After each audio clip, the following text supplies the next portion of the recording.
일본 외무성이 한일 청구권 협정 문건 일부를 공개하며 식민지배 관련 모든 청구권이 소멸됐다는 주장을 반복했습니다. 국제 여론전을 강화하고 있는 일본 주장의 허실을 짚어봤습니다. 경찰이 고 노무현 전 대통령을 도망쳤다 잡힌 노비로 묘사한 사진을 실은 교학사 관련자들을 처벌할 수 없다는 결론을 내리고 사건을 검찰에 송치했습니다.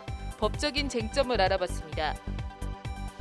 채용비리 혐의로 재판에 넘겨진 이석채 전 KT 회장 측이 첫 공판에서 김성태 의원 딸에게 특혜는 줬지만 범죄는 아니라는 취지로 주장했습니다. 업무방해죄 성립법리 전해드립니다. 한국철도시설공단이 용산역 광장에 강제징용 동상을 건립한 단체에 변상금을 부과한 사실이 뒤늦게 알려지며 논란이 되고 있습니다. 국유지 무단 점거라는 게 철도공단 입장입니다.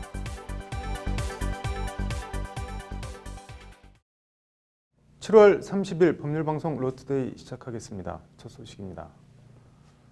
일본 정부가 1965년 체결된 한일 청구권 협정의 협상 기록 일부를 공개하며 한국의 강제징용 피해자들에 대한 보상 문제는 이미 완전히 해결됐다는 주장을 되풀이했습니다.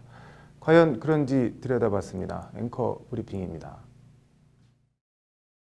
교도통신 등에 따르면 일본 외무성은 어제 오후 출입기자단에 한국 대법원의 강제징용 배상 판결과 한국 정부의 대응이 국제법 위반이라는 주장을 하면서 그 근거라며 관련 문건 일부를 공개했다고 합니다. 1965년 체결된 청구권 협상 과정에서 한국 정부가 일본 측에 제시한 대일 청구 요강과 의사록 일부가 어제 공개된 문건입니다.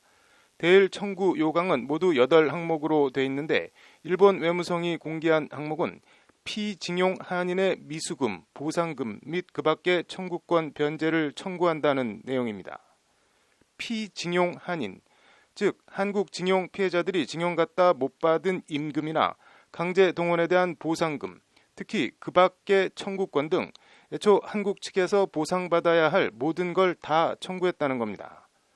의사록엔 또 피징용자 피해보상 관련 한국 측 대표가 강제적으로 동원해 정신적, 육체적 고통을 준 것에 상당하는 보상을 요구하는 것은 당연하다고 언급한 내용도 들어있습니다. 한국 측의 이런 요구에 일본 정부가 무상 3억 달러, 유상 2억 달러 상당을 제공했고 그걸로 미수금과 보상금, 그 밖의 청구권 문제가 모두 해결됐다는 것이 일본 외무성의 주장입니다.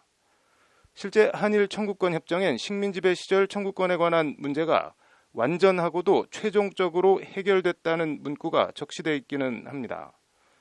이와 관련 일본 내 최대 부수를 자랑하는 보수신문 요미우리는 일본 외무성 간부를 인용해 한국 측은 교섭 과정에서 보상을 요구했고 청구권 협정에 징용공 위자료가 포함된 것은 명백하다. 개인 청구권이 남아있다는 한국 측 주장은 모순이다고 주장했습니다. 언뜻 청구권 협정 문구와 일본 외무성이 공개한 문건 내용만 보면 한국 정부가 달리 반박할 근거가 없는 외통수에 빠진 것처럼 보이기도 합니다. 하지만 일본 측 주장은 중요한 전제가 빠져 있습니다. 바로 식민지배의 불법성입니다. 법적으로 보상은 정당한 행위지만 손실이 발생했을 경우 갚아주는 것을 말하고 배상은 애초 불법하거나 위법한 행위로 인한 피해를 보전해 주는 것을 말합니다. 손실 보상, 피해 배상입니다. 한일 청구권 협정 어디에도 일본 외무성이 공개한 문건 어디에도 요미우리가 쓴 기사 어디에도 배상이라는 단어는 없습니다. 보상이라는 단어만 있을 뿐입니다. 이는 한일 청구권 협정 당시에도 지금도 일본 정부가 식민지배의 불법성을 인정하지 않고 있는 데 따른 것이고 일본 정부가 배상이라는 단어에 알러지 수준의 반응을 보이는 이유이기도 합니다. 쿠데타로 집권한 뒤 경제개발을 위한 종잣돈이 급했던 박정희 정권이 일제 식민지배의 불법성을 청구권 협정에 명시하지 않은 건 당시 정권의 한계이자 과오일 수는 있지만 그게 일제 식민지배를 정당화하거나 불법 피해에 대한 배상 책임의 면죄부를 주는 건 아닙니다. 우리 대법원 판결도 불법한 강제징용 노역에 대한 피해 배상 책임이 일본 전범기업에 있다는 판결이지 강제징용에 대한 보상을 해주라는 판결이 아닙니다. 스가 요시히데 일본 관방장관은 오늘 정례 브리핑에서 어제 외무성이 한일 협상 기록 일부를 공개한 데 대해 일본 측 생각을 대외적으로 설명해 올바른 이해를 하도록 하는 것은 정부로서 당연히 할 일이라며 앞으로도 관련 대처를 계속해 나가겠다고 강조했습니다. 강제징용 배상 판결 문제도 그렇고 일본의 수출 규제나 화이트 리스트 제외 등의 조치 모두 결국은 WTO나 국제 여론전으로 갈 수밖에 없어 보이는데 정신 바짝 차려야 할 때라는 생각입니다. 앵커 브리핑이었습니다.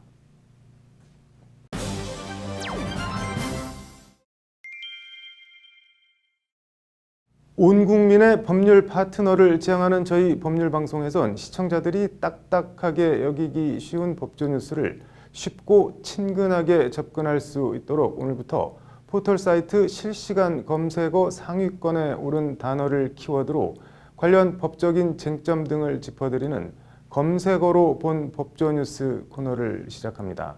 검색어로 본 법조 뉴스 오늘 첫 검색어 키워드는 출판사인 교학사입니다. 신세아 기자입니다.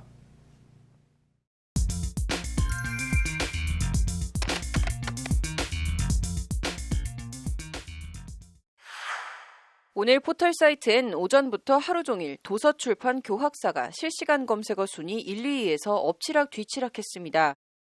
관련해서 노무현, 교학사 비하, 교학사 노비, 일배 등의 연관 검색어가 함께 뜹니다.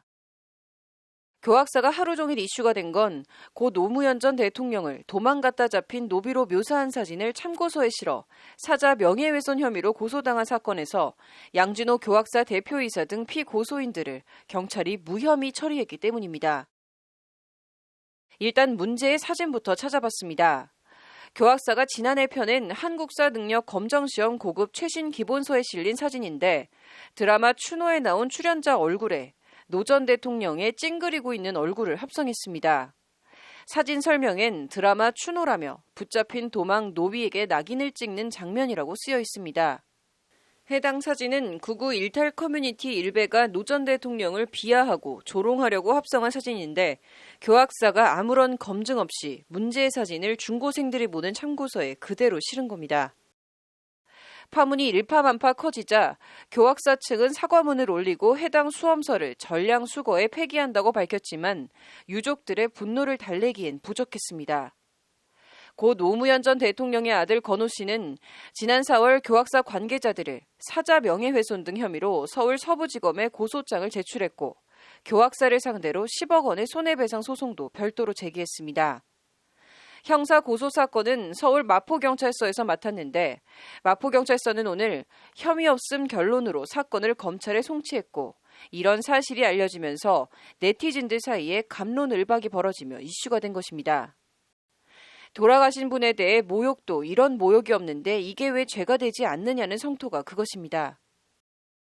하지만 법적으로 우리 형법에 사자에 대한 명예훼손죄는 있어도 사자 모욕죄는 없어서 죄형 법정주의에 따라 일단 사자 모욕죄 처벌은 애초 불가능합니다. 사자에 대한 명예훼손죄의 경우 명예훼손은 공공연히 사실 또는 허위의 사실을 적시했을 경우 성립하는 범죄입니다. 대상이 살아있는 사람이든 사망한 사람이든 같습니다. 문제는 고 노무현 대통령을 도망갔다가 잡힌 노비로 묘사한 사진을 사실 또는 허위의 사실 적시로 볼 수 있냐는 점입니다. 그렇게 보기 힘들다는 게 경찰의 판단이고 법조계 의견도 대체로 비슷합니다. 고 노무현 전 대통령을 노비로 묘사했는데 그게 왜 허위의 사실 적시가 아니냐고 생각할 수도 있지만 해당 사진은 노무현 전 대통령이 노비였다는 허위 사실에 대한 진술이 아니라 이 노비 같은 놈 정도의 비하와 조롱의 표현이어서 허위 사실 적시에 해당하지 않는다는 게 변호사들의 설명입니다. 대법원도 명예훼손에 있어 사실에 대해 과거 또는 현재의 사실관계에 관한 보고 내지 진술을 의미하는 것으로 그 내용이 증거에 의한 입증이 가능한 것이라고 정의하고 있습니다. 결국 해당 사진은 모욕적인 표현이지만 사실 적시가 아니기 때문에 명예훼손이 안 된다는 것이 경찰 수사 결론입니다. 고 노무현 전 대통령 지지자 입장에서야 심정적으론 저런 것을 법적으로 처벌 못하면 뭘 처벌한다는 것이냐고 반발할 수는 있겠지만 사자 모욕죄는 형법에 없으니 법적으로는 처벌이 어려운 게 현실입니다. 그런 측면에서 경찰에 대한 과도한 비판은 경찰 입장에선 좀 억울한 측면도 있어 보입니다. 지금까지 검색어로 본 법조 신세아였습니다. 네, 청탁은 받았고 특혜는 주었지만 비리나 범죄는 아니다.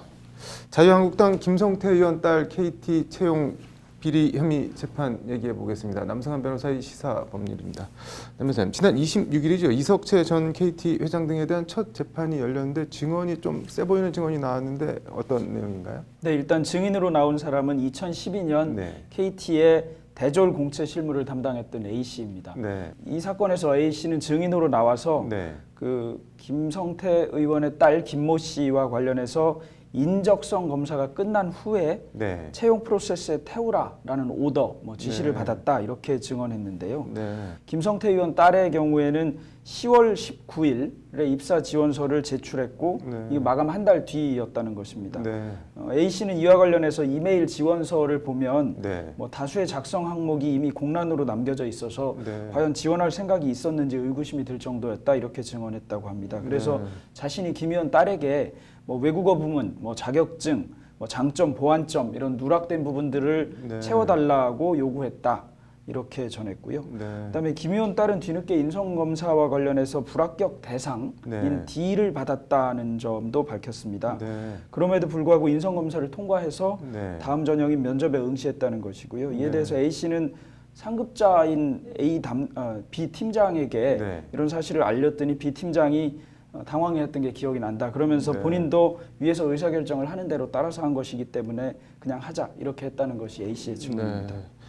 첫 재판부터 검찰 입장에선 적지 않은 소득을 올린 것 같은데 이석채 전 회장 등은 이에 대해서 어떻게 항변을 했나요? 네, 변호인단은 일단 일부 특혜는 있었다. 네. 그렇다 하더라도 이것이 불법은 아니다라는 취지로 항변한 것입니다. 네. 이석채 전 회장의 경우 변호인은 이제 KT가 공기업이 아닌 사기업이지 않느냐. 네. 그런 전제하에 사기업 채용은 해당 기업의 자율에 전적으로 맡겨져 있다. 네. 그리고 스스로의 판단을 따라서 적합한 인물을 채용하는 자유가 당연히 있는 것 아니냐 이렇게 네. 강조했습니다. 누구를 어떻게 뽑든 간에 전적으로 기업 자유와 관련된 사항이니까 네. 이석채 전 회장 등이 KT의 업무를 방해했다고 볼 수 없다는 것입니다. 이게 그렇게 주장할 수 있는 근거 같은 게 있나요? KT 입장에서? 네, KT에서는 이런 점을 입증하기 위해서 네. 이석채 전 회장 네네. 등에서는 이런 점을 입증하기 위해서 KT가 과거부터 내부 임원 추천이 있는 경우에 혜택을 주는 관행이 있어 왔다. 네. 그리고 내부 임원 추천자에 대해서는 서류와 인적성 시험 등을 통과시켜 주는 것도 관행이었다. 이렇게 주장하고 있습니다. 네. 그러니까 내부 임원 추천자에 해당한다는 것입니다. 김 의원 네. 딸의 경우에도 네. 이런 경우에 서류 인적성 검사 통과라는 특혜는 관행상 있었던 일이고 범죄가 아니다. 이런 주장입니다. 네. 특혜는 있었지만 범죄는 아니다는 건데 업무방해가 성립 안 된다는 주장 어떻게 보시나요? 업무방해가 성립하려면 네. 위계, 위력이 있어야 됩니다. 이게 네. 이제 위력은 아니고 위계라고 보는 것인데요. 네. 이런 정도의 관행이 있었다는 것만 가지고 업무를 방해한 것이 아니다라고 보는 것이 과연 정당할까 이런 의문이 들어서 글쎄요, 저는 조금 업무방해의 고의가 없었다거나 또는 위계가 아니라는 주장을 받아들이기 어렵지 않나 이렇게 생각하고 있습니다. 실정법상 유무죄와 법원이 판단을 하겠지만 아주 간단한 산수로 김성태 의원 딸이 아니었다면 붙었을까 생각하면 좀 씁쓸하네요. 오늘 잘 들었습니다. 네, 그 외 법조계 이모저모 소식은 신세아 기자가 전해드립니다.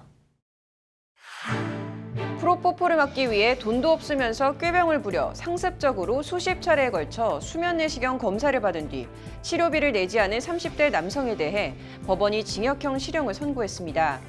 서울 북부지법 형사 7단독 신순영 판사는 마약류관리법 위반과 사기 혐의로 구속 기소된 37살 이모 씨에 대해 징역 3년을 선고했다고 오늘 밝혔습니다. 이 씨는 지난해 2월 서울 노원구의 한 의원을 찾아가 속이 쓰린 게 역류성 식도염 같은데 수면 내시경 검사를 해달라며 프로포폴 100mg을 투약받고 진료비 10만 원을 내지 않았습니다. 이 씨는 이런 식으로 모두 50차례에 걸쳐 쾌락을 목적으로 프로포폴이나 미다졸람, 마약성 진통제인 염산페치딘을 투약받고 진료비 2,300여만 원을 내지 않은 혐의입니다. 재판부는 마약류 전과가 있고 약물에 심각하게 중독된 점 등을 고려했다고 양형 사유를 밝혔는데 징역 3년을 사는 동안 적절한 치료를 받고 마약을 끊게 되기를 바라겠습니다. 그룹 빅뱅의 승리라면으로 알려진 아오리라멘 점주들이 버닝썬 사태로 이미지가 추락해 매출이 급락했다면서 승리 등을 상대로 손해배상 소송을 냈습니다. 소송을 낸 사람은 신모 씨 등 아오리라멘 가맹점 점주 26명으로 이들은 아오리라멘 본사와 전 대표 승리, 현 인수자 등을 상대로 모두 15억 원을 물어내라는 소송을 법원에 냈는데요. 2018년에는 대다수 점포가 월 1억 원이 넘는 매출을 올렸지만 버닝썬 사태 이후 매출이 급락해 올해는 작년에 같은 기간 대비 반토막에도 미치지 못한다는 것이 이들의 주장입니다. 아오리라멘은 애초부터 승리라멘으로 홍보가 이뤄진 만큼 가맹사업법 취지에 비춰 일종의 오너 리스크가 발생한 데 대해 승리와 가맹본부가 연대 책임을 져야 한다는 취지의 소송입니다. 취지를 이해 못할 바는 아니지만 승리 덕에 장사가 잘 되는 것은 당연한 거고 이제 장사가 안 되니 승리 탓을 하며 소송을 내는 달면 삼키고 쓰면 뱉는 세태가 왠지 좀 씁쓸합니다. 시민단체가 서울 용산역 광장에 세운 강제징용 노동자상에 대해 한국철도시설공단이 이를 불법 시설물로 간주해 건립단체에 수백만 원의 변상금을 부과한 것으로 파악됐습니다. 앞서 강제징용 노동자상 건립추진위원회는 지난 2017년 8월 일제강점기에 용산역이 강제징용의 출발지였다는 상징성을 강조하며 용산역 광장에 강제징용 노동자 동상을 설치했습니다. 이에 철도시설공단은 모두 3차례에 걸쳐 위원회에 변상금을 부과했고 위원회가 이를 내지 않으면서 연체료가 붙어 변상금은 현재 234만 2,050원이 됐습니다. 공단 관계자는 이에 대해 현행 국유재산법상 국유지 무단점유에 대한 변상금 부과는 불가피하다며 앞으로도 계속 변상금 부과액이 늘어나는 만큼 건립단체의 동상 이전이나 철거를 요구하고 있다고 밝혔습니다. 잡상인이 가판대에 설치한 것도 아니고 시국이 시국이니만큼 공단이 국유지를 사용하거나 점용 허가를 내주거나 건립단체에서 사용료를 내는 등 상생 방안을 마련했으면 좋겠습니다.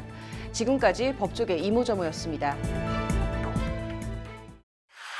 7월 30일 법률방송 로투데이 마치겠습니다. 시청해주셔서 감사합니다.